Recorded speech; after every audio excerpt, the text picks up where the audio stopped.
This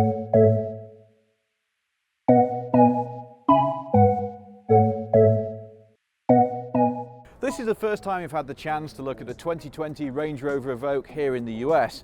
It was actually launched back in November in London, England, right on Thanksgiving, so you're probably too busy stuffing yourself with your turkey to notice. It'll be in US showrooms this spring, priced from around $42,000, and will do battle with the likes of the Volvo XC40, the forthcoming Audi Q3 and the BMW X2.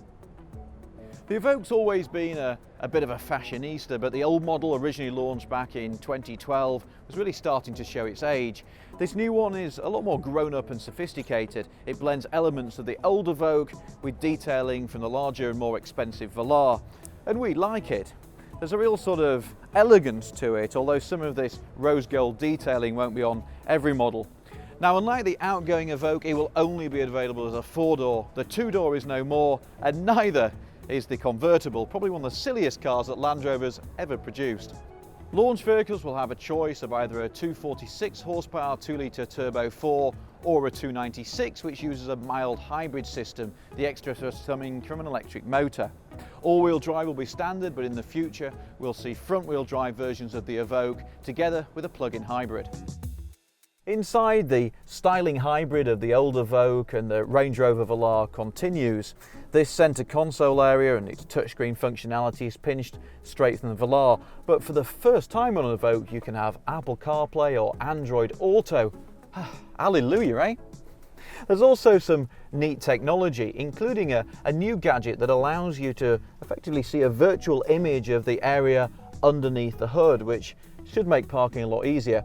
Can't wait to try that when we get to drive it next month.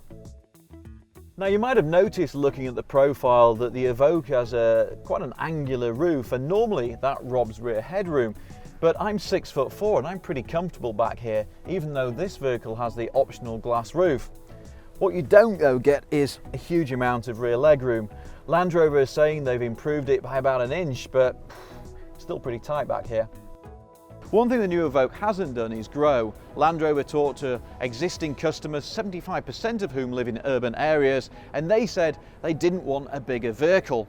So it remains a diminutive choice, particularly in US terms. Although, of course, if you want a larger Land Rover, there's the Velar, the Range Rover Sport, and the Big Daddy Range Rover topping it all. Paying well over $40,000 for something so small will always be a challenge for a mainstream audience, but for anyone who loved the old Evoque and cars like the X2, this welcome improvement might be just the ticket.